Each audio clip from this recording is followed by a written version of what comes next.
minu poolt kõigile. Need 2 tihedat päeva on kohe läbi ja mina olen siis see viimane esineja ja mis mul teile öelda on? Kõik, mida minagi tahtsin rääkida, on ju tegelikult täna kõlanud ja eile kõlanud. Ja nüüd on mul väga tõsine väljakutse, et kuidas siin nende korüfeede kõrval ennast tunda ja kuidas see kõik välja vedada ja teisalt siis see, aga võib-olla näitab see seda meie tänast hetkeolukorda, kus me lõimumisest sarnaselt mõtleme. Ja kui me just hetk tagasi vaatasime, kui koostöine saaliseltskond meil siin on, siis kõik tõusid püsti, tegid kaasa, et täpselt nii see on. Et võttis minugi võhmale ja katsun kuidagi siis teele minna. Aga enne veel, kui me jõuame võib-olla lõimingu juurde, ma võtan siis selle austava võimaluse ja räägin natukene ka Eesti Huvikoolide Liidust üsna põgusalt, aga väikselt ülevaatlikult, et nagu meil siin juba mitu korda oleme kuulnud, mis loom on lõimumine, mis loom siis Eesti Huvikoolide Liit on. Nii. Kas ma vajutan valet nuppu äkki?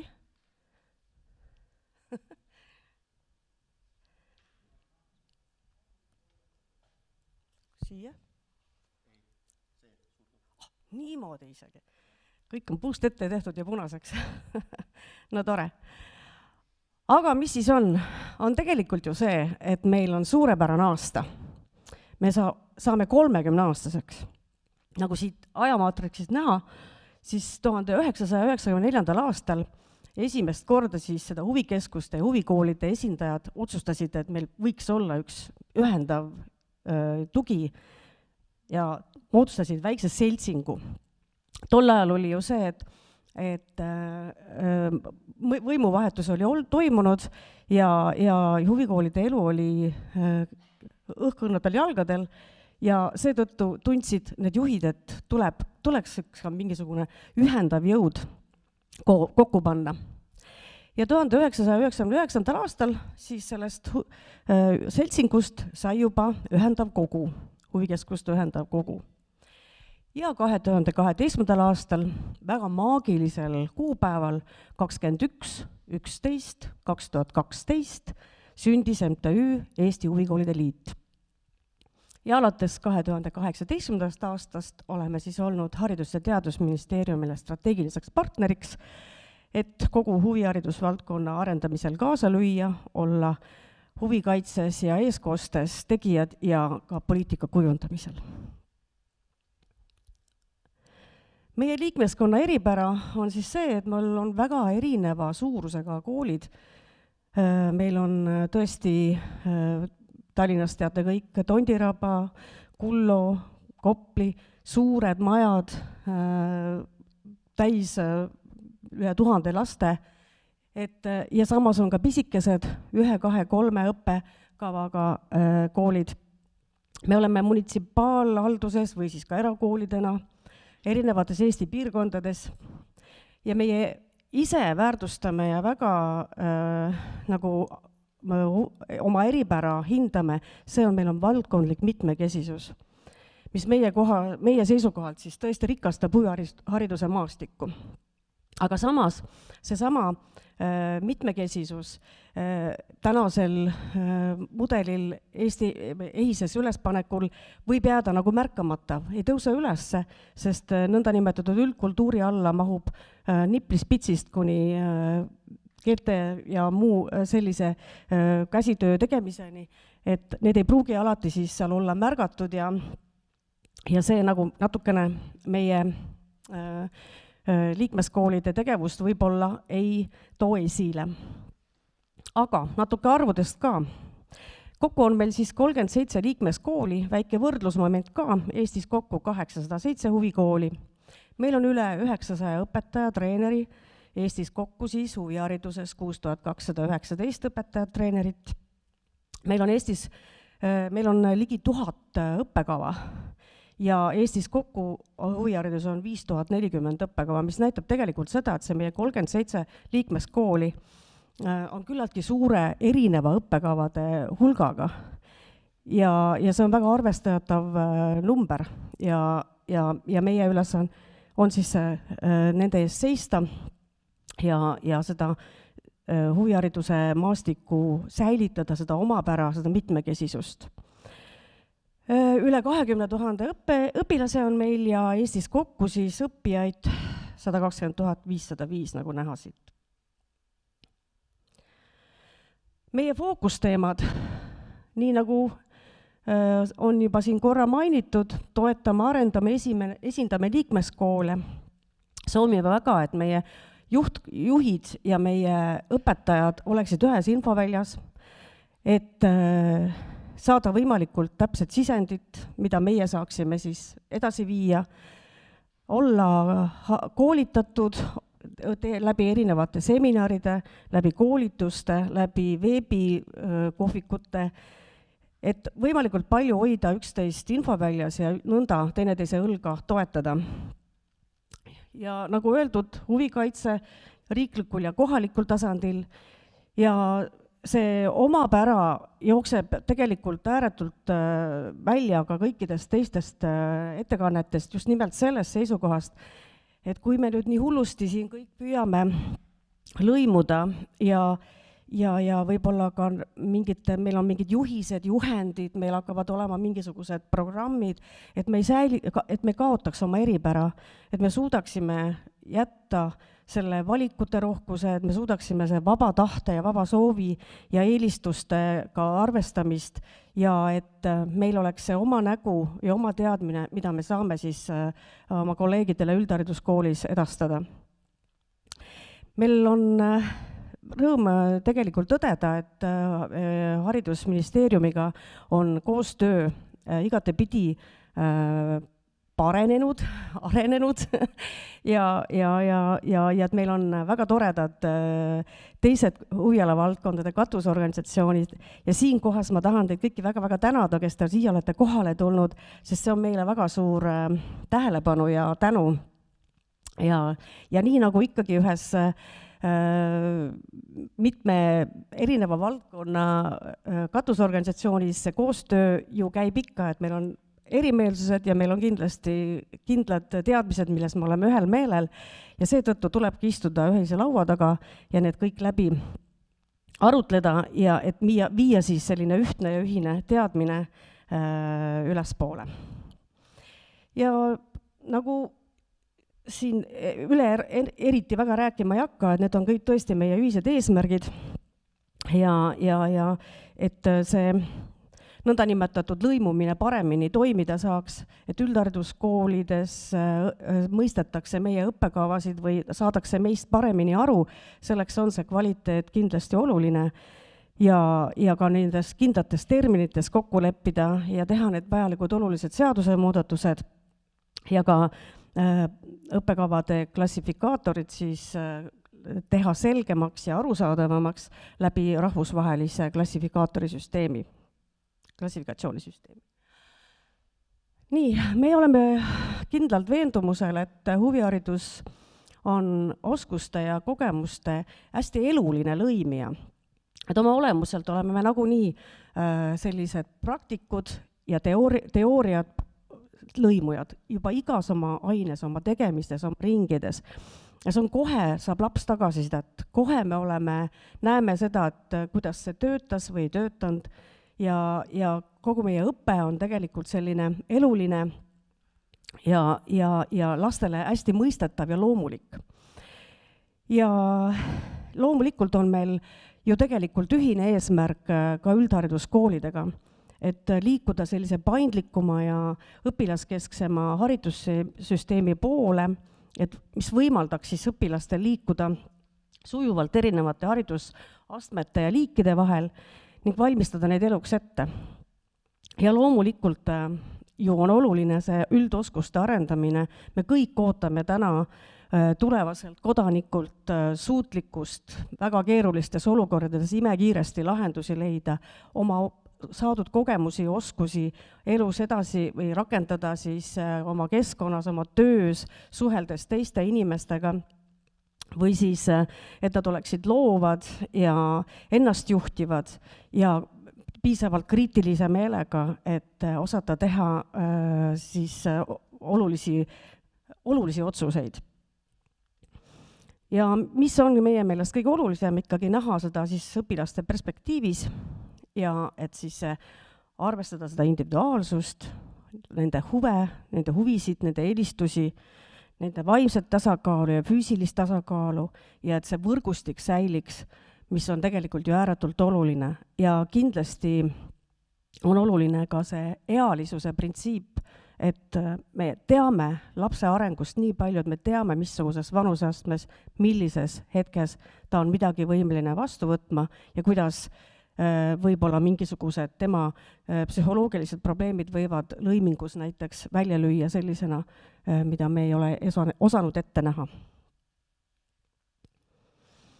Juba on häid praktikaid, et me oleme teinud ka küsitlusi oma koolide käest ja saanud väikselt tagasiside, siis et iseenesest ju huvihariduses sellistes huvikoolides, kus on väga palju õppekavasi, selline huvikoolide sisene ehk siis mitteformaalõppe sisene lõimumine käib ikkagi juba väga loomulikult kaasas, et see on meie jaoks midagi sellist, mida me nagu justkui ei peaks enam õppima või arutlema selle üle.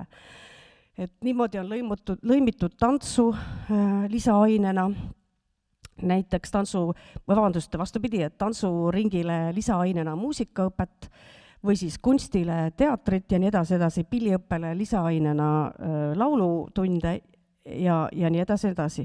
Või siis sellised ühisprojektid, et kus robootika ja mehhatroonika ring teevad ühiselt päiksepaneeli projekte või teevad seal elektritõukerattaid, mida siis pärast presenteeritakse ja millest tehakse oma töö, mida sa saad seda kas siis loovtööprojektina hiljem kasutada. Ja kõik sellised ühised väljundid, nagu meil on kontserdid, lõputööd ja näitused ja ka väga häid praktikaid ju tegelikult on siis formaalõppe ja mitteformaalõppe lõimumisest, mida me eilse ja tänase päeva jooksul oleme juba kuulnud. On ka meie liikmeskonnas siis kogemus sellega, et arvestatakse valikainena, loovtööprojektidena, näiteks nagu kooliruum või siis ükskõik, nagu need siin mainitud tõuksid, vabaainena, eriti gümnaasiumiastmes, põhikoolis juba on ka sagenenud see, õppeprogrammid, sellised kindlad õppeprogrammid koolidele, mida siis pakutakse võimalusena siis tulla meie huvikoolide keskkonda. Või siis näiteks ka vastupidine variant, et kui ollakse kokku lepitud selles, et kui koolis õpetatakse muusika ajalugu, siis seda arvestatakse ka huvikoolis, et ka nii pidi.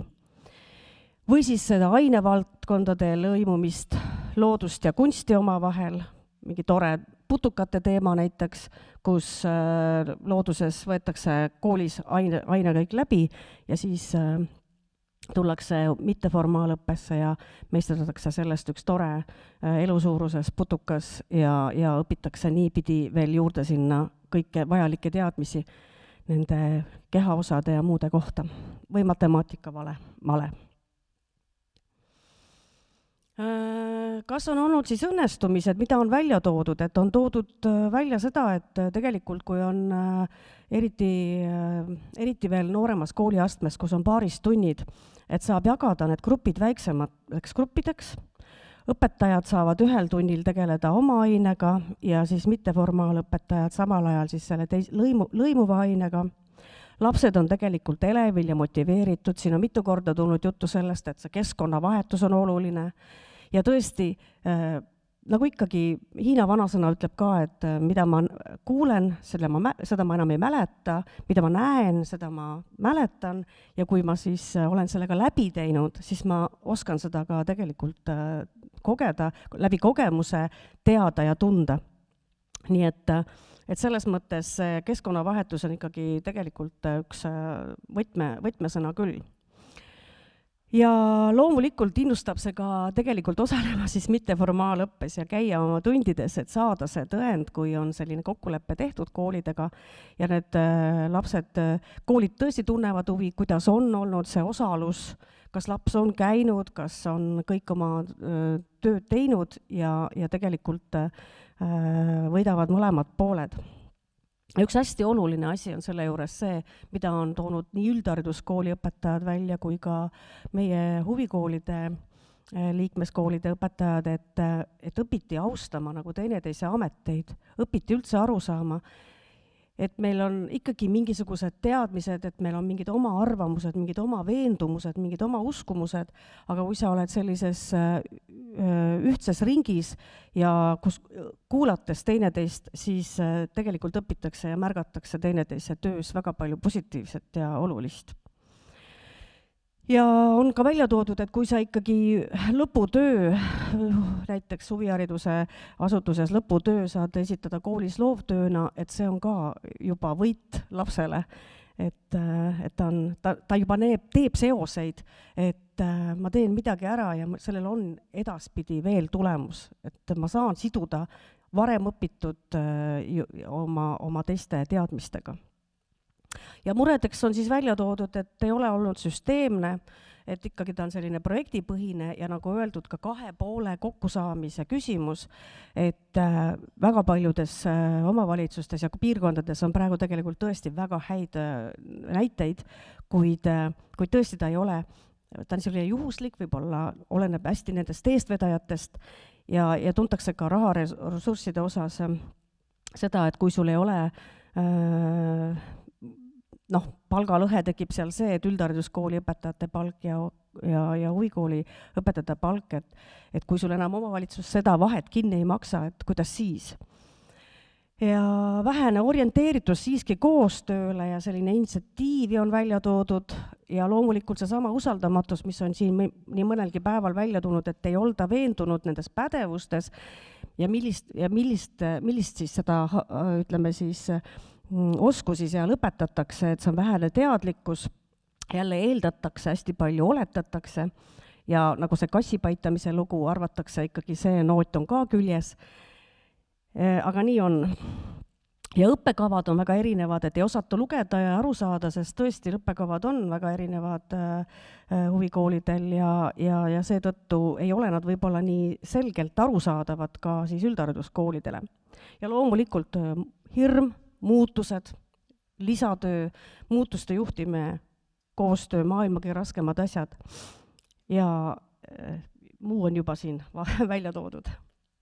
Aga nagu kuulsite Tormi ettekandest, on härjal sarvist haaratud ja ega mina seda rohkem siin üle rääkima ei hakka, kui võib-olla siis tõesti seda, et on nähtud siis 3 võimalusena, kuidas siis sellest olukorrast täna välja tulla, et siis mitteformaalõppede arvestamine kohustusliku õppeainena või mooduli osana või siis mitteformaalõppe arvestamine valikõppeainena, mooduli või kursusena ja mitteformaalõppe arvestamine vabaainena, et siis õpilaste ajakoormust vähendada, õpilase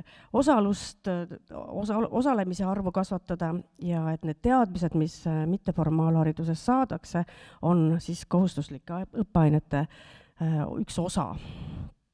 Ja siin on ka seesama soovituste ja rollide jaotis.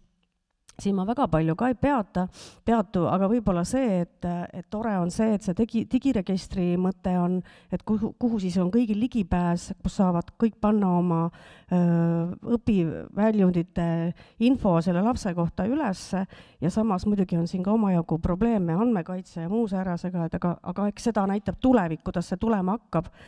Ja need lõimingu koolitused on hästi olulised ja see oli meeldiv kuulda, et on see kutsesüsteem siiski ka sellesse dokumendis sisse kirjutatud, ehk siis, et me ajame õiget asja ja meil tuleb lihtsalt sellega edasi tegeleda.